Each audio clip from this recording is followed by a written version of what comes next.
নমস্কাৰ, আজি দিনটো ৰাখিবলৈ স্বাগতম জনাইছোঁ। মেঘ ৰাশি ফলাফল ধৈৰ্য বনাই ৰাখক, কাৰণ আপোনাৰ বুজা শক্তি আৰু প্ৰয়াসে আপোনাক সফলতা লাভ কৰাত নিশ্চয় সহায় কৰিব। আপুনি আজি আপোনাৰ ধন ধাৰ্মিক কামত লগাব পাৰে, যাৰ ফলত আপোনাৰ মনত শান্তি অৰ্জন কৰাৰ পূৰ্ণ সম্ভাৱনা আছে। আপোনাৰ সফলতাই আপোনাৰ ঘৰত মানুহক নথৈ আনন্দিত কৰিব আৰু আপোনাৰ এই উন্নতি আপোনাৰ পৰিয়ালত এক নতুন অলংকাৰ দৰে হৈ পৰিব। অন্য সন্মুখীন আশত স্থাপিত কৰিবলৈ নিজকে ভাল কৰাৰ চেষ্টা অবিৰত ৰাখক। কামৰ চাপত মানসিক অৱস্থা আপোনাৰ বেয়া হ'ব পাৰে আৰু সমস্যাৰ সন্মুখীন হ'ব পাৰে।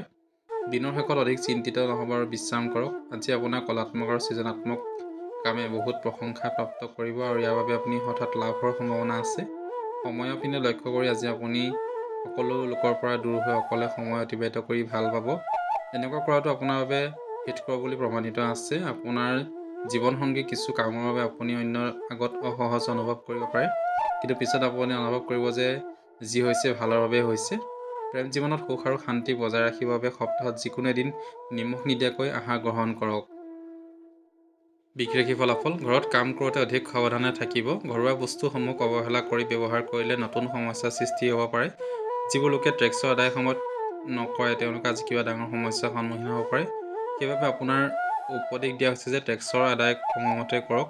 জীৱনসংগিনী আপোনাৰ ধূমপানৰ বা দৰে বদ অভ্যাস এৰোৱাৰ সময়ত বহুত সহায় কৰিবলগীয়াত আপোনাৰ প্ৰেৰণা মুখ্য উৎস তেখেতে হ'ব। আন বেয়া অভ্যাস এৰাবৰ বাবে এয়া এটা ভাল সময়, কাৰণ যিকোনো মনোবল অটুট থাকিবলৈ যেতিয়া আপোনাৰ যিকোনো পৰিস্থিতি বা পদক্ষেপ লোৱাটো আপোনাৰ উচিত হ'ব। কোনোবা তৃতীয় ব্যক্তিৰ হস্তক্ষেপ আপোনাৰ আৰু প্ৰিয়জনৰ মাজত সমস্যাৰ সৃষ্টি কৰিব পাৰে। জটিল বিষয়সমূহৰ পৰা বিৰত থাকিবৰ বাবে আপুনি নিজৰ সম্পৰ্কক ব্যৱহাৰ কৰা উচিত। ৰাতি আজি আপোনাৰ ঘৰৰ মানুহৰ পৰা দূৰত থাকি ঘৰৰ ছাদ বা ওচৰৰ পাৰ্কত খোজ কাঢ়ি ফুৰাটো আপুনি পচন্দ কৰিব। আপোনাৰ জীৱনসংগী আৰু ওচৰ চুবুৰীয়াৰ পৰা শুনা এটা সৰু কথাত তিলৰ পৰা তালটো কৰিব পাৰে।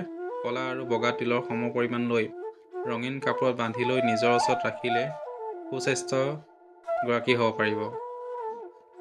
মিথুন ৰাশিৰ ফলাফল বেলেগৰ প্ৰতি বেয়া চিন্তা মনত ৰাখিলে আপোনাৰ মানসিক শান্তি বেয়া হ'ব পাৰে। আপুনি এনেকুৱা চিন্তা বৰ্জন কৰিব লাগে। নিজৰ ভাৱনা নিয়ন্ত্ৰণ কৰক আৰু যিবোৰ বৰ্জন কৰিবৰ বাবে আপুনি চেষ্টা কৰক। অনুভৱী ব্যক্তিৰ পৰামৰ্শ অবিহনে একো এটা কাম নকৰিব, যাৰ ফলত আপোনাৰ আৰ্থিক হানি হ'ব পাৰে। আপোনাৰ হাঁহি খিকিন্দালি কৰা স্বভাৱৰ বাবে আপুনি সামাজিক মিলাপ্ৰীতি কৰাৰ ঠাইত আপোনাৰ জনপ্ৰিয়তা বাঢ়িব।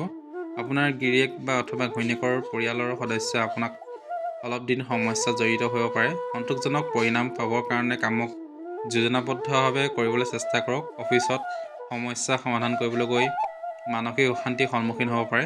যদি আপুনি দীঘলীয়া সময়ৰ পৰা আপোনাৰ জীৱনত কিবা আকৰ্ষণীয় ঘটনা এটা হোৱাৰ বাবে আপুনি অপেক্ষা কৰি আছে, তেন্তে নিশ্চয় আপুনি সংকেত তাৰ আগতেই দেখা পাব। আপোনাৰ জীৱনসংগী আজি ওচৰ চুবুৰীয়াৰ পৰা শুনা এটা সৰু কথাক তিলৰ পৰা তালটো কৰিব। প্ৰেমাস্পদক হালধীয়া ৰঙৰ ফুল যেনে কপৌ, হালধীয়া গোলাপ, সূৰ্যমুখী আদি উপহাৰ হিচাপে আগবঢ়ালে আপোনালোকৰ মাজত সম্পৰ্ক অধিক শক্তিশালী হ'ব।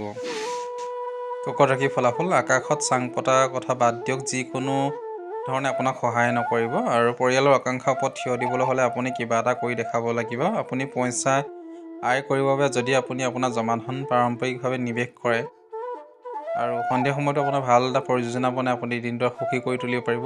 যিয়ে নহওক কিয় ভালকৈ বুজি বা ভাবি চিন্তি কাম কৰক, কাৰণ ৰুক্ষ শব্দই আপোনাক শান্তি বিনষ্ট কৰি আপোনাৰ প্ৰিয়জনৰ লগত দূৰত্ব বঢ়াই তুলিব পাৰে। যদি আপুনি এদিনৰ বাবে ছুটি ল'ব বিচাৰে, তেনে চিন্তা নকৰিব। আপোনাৰ অনুপস্থিতিত সকলো কাম নিয়াৰিকৈ চলি যাব। হঠাৎ কিবা অসুবিধা আহিব পাৰে, কিন্তু আপুনি অতি সোনকালে সেই সমস্যা সমাধান কৰিব পাৰিব। জীৱনৰ জটিলতা বুজিবলৈ আজি ঘৰৰ বৰিষ্ঠজনৰ লগত আজি সময় অতিবাহিত কৰিব পাৰে। আপোনাৰ জীৱনসংগীৰ সম্ভৱত কাম কাজতকৈ অধিক ব্যস্ত হৈ পৰিব আৰু এয়া আপোনাৰ উদাস মনৰ কাৰণ হ'ব পাৰে। দুখীয়া ছোৱালীবোৰৰ মাজত বগা সুগন্ধিত মিঠাই বিতৰণ কৰিলে আপোনাৰ স্বাস্থ্য ভালে থাকিব। সিংহ ৰাশিৰ ফলাফল বহু দিনৰ পৰা অনুভৱ হৈ থকা ভাগৰুৱাতা আৰু অশান্তিৰ বাবে আপুনি আৰাম পাব। এই সমস্যাসমূহৰ পৰা স্থায়ীভাৱে পৰিত্ৰাণ পাবৰ কাৰণে জীৱনশৈলীত সালসলনি অনাৰ প্ৰয়োজন আছে। আপোনাৰ ধাৰণাৰ ফলত লাভ হ'ব পাৰে। আপুনি আপোনাৰ বাকী সময় সন্তানৰ লগত অতিবাহিত কৰিব পাৰে। লগতে ইয়াৰ লগত আপোনাৰ কিবা বিশেষ একো কৰিবলগীয়া নাই। আপোনাৰ বাবে প্ৰিয়জনৰ পৰা দূৰত থকাটো বহুত অসহনীয় হ'ব। ব্যৱসায় যিমানেই নহওক, নিজৰ ব্যৱসায়ৰ বিষয়ে কাৰো লগত ইমান কথা নক'ব। যদি আপুনি এনেকুৱা কৰে, তেন্তে আপোনাৰ বহুত ডাঙৰ সমস্যাৰ সৃষ্টি হ'ব পাৰে। কথা বাৰ্তাত থকা আপোনাৰ কৌশল আজি আপোনাৰ পক্ষত ভালকৈ কাম কৰিব। আপোনাৰ জীৱনসংগী আপোনাক প্ৰয়োজনতকৈ সময় অৱহেলা কৰিব পাৰে, যাৰ ফলত আপুনি বহুত হতাশ হৈ পৰিব। অন্ধ ব্যক্তিসকলক সহায়ৰ হাত আগবঢ়ালে, আপোনাৰ পায়স বিতৰণ কৰিলে অনাথ আশ্ৰমত, তেতিয়া আপোনাৰ ব্যৱসায়ত বা কৰ্মজীৱনত আপুনি উন্নতি লাভ কৰিব। কন্যা ৰাশিৰ ফলাফল, জীৱনৰ পিনে গভীৰ ধাৰণা এটালৈ চলাই ভাল নহয়। বাকী থকা ধন আপুনি ঘূৰাই পাব আৰু আপোনাৰ বৰ্তমান অৱস্থাটো শুধৰণি আহিব। আত্মীয়জনৰ ঘৰত যাওঁতে কৰা সৰু যাত্ৰাই আপোনাৰ ব্যস্ত দিন যোৱাৰ মাজত আৰাম আৰু সন্তুষ্টি প্ৰদান কৰিব। কাৰোবাৰ হস্তক্ষেপৰ বাবে আপোনালোকৰ সম্বন্ধত দূৰত্ব বাঢ়ি যাব পাৰে। আজি আপোনাৰ মনোযোগ অফিচৰ কামত নালাগিব। আজি আপোনাৰ মনত বহুত ভাৱনাৰ অগাডেৱা হ'ব, যিবোৰ আপোনাক প্ৰকাশ হ'ব নিদিব। যিবোৰ বস্তু আপোনাৰ বাবে আৱশ্যক নহয়, সেইবোৰ বস্তুত আপুনি আজি অধিকতম সময় অপচয় কৰিব পাৰে। আজি আপোনাৰ অনিচ্ছা সত্ত্বেও আপোনাৰ জীৱনসংগীয়ে আপোনাক বাহিৰলৈ ফুৰিব যাবৰ বাবে জোৰ কৰিব পাৰে। তেনেকৈ ওলাই গ'লে আপোনাৰ মন এনেও ভাল নালাগিব। সূৰ্যোদয়ৰ সময়ত 15 পৰা 20 মিনিটত স্নান কৰিলে আপুনি সকলো ৰোগৰ পৰা পৰিত্ৰাণ পাব। তুলা ৰাশিৰ ফলাফল, আপোনাৰ ৰুক্ষ ব্যৱহাৰে আপোনাৰ জীৱনসংগী মন বেয়া কৰি দিব পাৰে। আপুনি বুজা উচিত যে কাকো অনাদৰ কৰে অথবা তেখেতক গম্ভীৰভাৱে নলয়। সম্বন্ধত চেকা লাগিব পাৰে। আজি আপোনাৰ সহোদৰে আপোনাৰ পৰা আৰ্থিক সহায় বিচাৰিব পাৰে আৰু তেওঁলোকক সহায় কৰি আপুনি আৰ্থিক বিপদত পৰিব পাৰে। যদিও অৱস্থা সোনকালে ভাললৈ আহিব, আপোনাৰ বেছিভাগ সময় বন্ধু আৰু পৰিয়ালৰ লগত অতিবাহিত হ'ব। আজি আপুনি জীৱনত সঁচা প্ৰেমৰ অভাৱ অনুভৱ কৰিব। অধিক চিন্তা নকৰিব। প্ৰত্যেক বস্তু সময়ৰ লগত সলনি হয় আৰু এইবাবেই আপোনাৰ ৰোমান্টিক জীৱনত পৰিৱৰ্তন আহিব। যদি আপুনি এদিনৰ বাবে ছুটি ল'ব বিচাৰিছে, তেন্তে চিন্তা নকৰিব। আপোনাৰ অনুপস্থিত সকলো কাম সুকলমে চলি যাব আৰু একো অসুবিধা হ'লে আপুনি সোনকালেই সেই সমস্যা সমাধান কৰিব পাৰিব। আজিৰ দিনটোত আৰম্ভ কৰা নিৰ্মাণ কাৰ্য সন্তোষজনকভাৱে পূৰণ হ'ব। আপোনাৰ জীৱনসংগীক ছাৰপ্ৰাইজ দি থাকক, নহ'লে তেখেতে নিজকে আপোনাৰ জীৱনত নিজক মহত্বহীন বুলি ভাবিব। ভাল স্বাস্থ্য প্ৰাপ্তিৰ বাবে বিচনাৰ খুঁটাত তামৰ গজাল লগাব।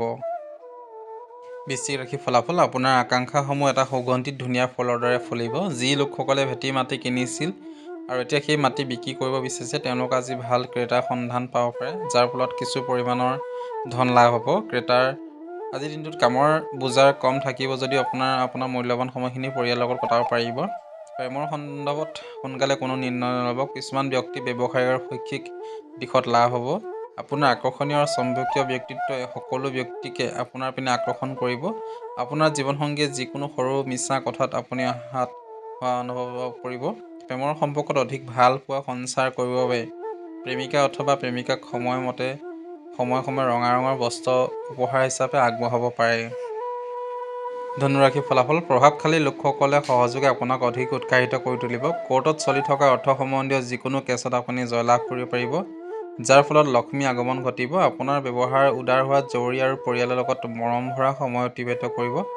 আজি সেই কাপোৰ নিপিন্ধিব যি কাপোৰ আপোনাৰ প্ৰিয়জনৰ পচন্দ নহয়, নহ'লে আপোনাৰ প্ৰিয়জনে দুখ পাব পাৰে। কম সময়ৰ পাঠ্যক্ৰম এটাত ভৰ্তি হৈ লওক আৰু নিজৰ দক্ষতা বৃদ্ধি কৰক। একান্তত থকা নিজৰ বাবে ভাল হ'ব। কিন্তু যদিও আপোনাৰ মন কিবা কথাত চলি আছে, তেন্তে লোকৰ পৰা দূৰত থাকিলে আপুনি বেছি চিন্তিত হৈ পৰিব। সেইবাবে চিন্তিত থাকিলে কোনোবা অনুভৱী লোকৰ লগত নিজৰ সমস্যাবোৰ আলোচনা কৰক। আপোনাৰ জীৱনসংগীয়ে আপোনাৰ ওপৰত খং কৰি থাকিব পাৰে, কাৰণ আপুনি কিবা গুৰুত্বপূৰ্ণ কথা তেখেতক ক'বলৈ পাহৰি গৈছে। প্ৰেমৰ সম্পৰ্ক অধিক শক্তিশালী কৰিবলৈ কুকুৰ অথবা কুকুৰৰ পোৱালিক এবাটি ভৰা গাখীৰ খাবলৈ দিয়ক। মকৰ ৰাশিৰ ফলাফল, আপোনাৰ শৈশৱৰ স্মৃতি আপোনাক ব্যস্ত ৰাখিব, কিন্তু ইয়াৰ ফলত আপুনি নিজকে মানসিকভাৱে অশান্তি দিব পাৰে। আপোনাৰ অশান্তিৰ প্ৰধান কাৰণ হ'ব পাৰে যে আপুনি আকৌ সেই জীৱন জীয়াব বিচাৰিব আৰু জীৱনক প্ৰাণ খুলি উপভোগ কৰিব পাৰিব। যিসকল ব্যৱসায়িক সম্বন্ধ বিদেশী ব্যৱসায়ৰ লগত আছে, তেওঁলোকৰ আজি অৰ্থহানি হোৱাৰ সম্ভাৱনা আছে। সেইবাবে আজিৰ দিনটোত ভাবি চিন্তি চলিব। কাম কাজত প্ৰয়োজনতকৈ অধিক অশান্তিত চলি থকাৰ বাবে পৰিয়ালৰ প্ৰয়োজনৰ ইচ্ছাসমূহক অৱহেলা নকৰিব। আপুনি উদাৰতা আৰু স্নেহে ভৰা প্ৰেমৰ উপহাৰ হ'ব পাৰে। কম সময়ৰ পাঠ্যক্ৰম এটাত ভৰ্তি হৈ লওক আৰু নিজৰ দক্ষতা বৃদ্ধি কৰক। আজি এনেকুৱা বস্তু বহুত সংঘটিত হ'ব যিবোৰ পিনে অতি সোনকালে গুৰুত্ব দিয়াৰ আৱশ্যকতা আছে। এটা কথা আছে যে মহিলাৰ শুক্ৰ আৰু পুৰুষৰ মংগল গ্ৰহৰ বাসিন্দা হয়, কিন্তু আজিৰ দিনটোত বিবাহিত শুক্ৰ আৰু মংগলৰ পৰস্পৰৰ লগত সংযুক্ত হৈ থাকিব। জন্মদিনত কিছুমান বিশেষ তিথিত দুখীয়া মানুহক খোৱা বস্তু বিতৰণ কৰিলে আপোনাৰ পৰিয়ালত শান্তি আৰু সুখ অটুট থাকিব। কুম্ভ ৰাশিৰ ফলাফল, সাৱধানে থাকিব। কোনোবাই আপোনাক বুৰ্বক বনাব বিচাৰি আছে। মানসিক অশান্তি আৰু হতাশা বৃদ্ধি হ'ব পাৰে। আজি আপুনি বহুত সহজতে পইচা জমা কৰিব পাৰিব। অন্য লোকক আগতে দিয়া পইচা আজি ঘূৰাই পাব পাৰে, অথবা যিকোনো নতুন পৰিযোজনাত পইচা লগাই ধন আৰ্জিব পাৰে। আপোনাৰ লগত বাস কৰা লোকজন আপোনাৰ নতুন ব্যৱসায়ৰ বাবে অতিকৈ অসহ্য অনুভৱ কৰিব। একপক্ষীয় ভাল লগা আপোনাৰ মন ভঙা কাম কৰিব। যদি আপোনাৰ লগৰীয়া আপোনাক প্ৰতিশ্ৰুতি দি বেয়া অনুভৱ কৰি আছে, তেন্তে বহি মেলি আপোনালোকে সেই কথা মীমাংসা কৰাৰ প্ৰয়োজন আছে। সামাজিক আৰু ধাৰ্মিক অনুষ্ঠানৰ বাবে আজি এটা ভাল দিন। দৈনন্দিন প্ৰয়োজনীয় সম্পূৰ্ণ পূৰণ কৰিব নোহোৱাৰ বাবে আপোনাৰ বৈবাহিক জীৱনত অশান্তিৰ সৃষ্টি হ'ব পাৰে। খোৱা বোৱা চাফাৰ কৰা অথবা আন কোনো ঘৰুৱা বস্তু বিষয়ত ইয়াৰ কাৰণ হ'ব পাৰে। নিজৰ সুস্বাস্থ্য অটুট ৰাখিবৰ বাবে বুট, মাটিমাহ, দালি, কলা কাপোৰ, সৰিয়হ তেল দান কৰক। মীন ৰাশিৰ ফলাফল। ঘৰুৱা সমস্যাই আপোনাক মানসিক অশান্তি দিব। ধন কেনেকৈ সঞ্চয় কৰে সেই গুণৰ অধিকাৰী আপুনি হ'ব লাগে আৰু সেই গুণৰ জৰিয়তে আপুনি ধন সঞ্চয় কৰিব পাৰিব। ঘৰখনক সজোৱাৰ লগতে ল'ৰা ছোৱালীও যত্ন লওক। সন্তান নোহোৱা ঘৰৰ আত্মা নথকা শৰীৰ দৰে হয়। সেই শৰীৰ কিমানেই ধুনীয়া নহওক কিয়, সন্তান ঘৰখনত আনন্দ আৰু সুখৰ নিজৰা লৈ আহে। প্ৰেমৰ এই যাত্ৰা চুটি কিন্তু মৰমে ভৰা হয়। তেতিয়ালৈকে কোনো প্ৰতিশ্ৰুতি নিদিব যেতিয়ালৈকে আপুনি সম্পূৰ্ণৰূপে সেই কাম কৰাত সক্ষম নহয়। ছেমিনাৰ আৰু প্ৰদৰ্শনীয়ে আপোনাক নতুন জ্ঞান আহৰণ কৰাত সহায় কৰিব। যদি আপোনাৰ জীৱনসংগী অসুস্থ, স্বাস্থ্যৰ বাবে আপোনাৰ কাৰোবাৰ লগত দেখা কৰা পৰিকল্পনা বাতিল হৈ যায়, তেন্তে চিন্তা নকৰিব। আপোনালোকৰ দুয়োজনৰ একেলগে ভালকৈ সময় অতিবাহিত কৰিব পাৰিব। সূৰ্যোদয়ৰ সময়ত প্ৰাণায়াম কৰিলে আপোনাৰ স্বাস্থ্য ভালে থাকিব। ধন্যবাদ। যদি মোৰ চেনেলটোৱে প্ৰথম আহিছে, প্লিজ লাইক, শ্বেয়াৰ, ছাবস্ক্ৰাইব কৰিব আৰু ওচৰতে থকা বেল আইকনটো টিপি দিব সঠিক সময়ত সঠিকভাৱে ৰাশিফল পাবলৈ। ধন্যবাদ।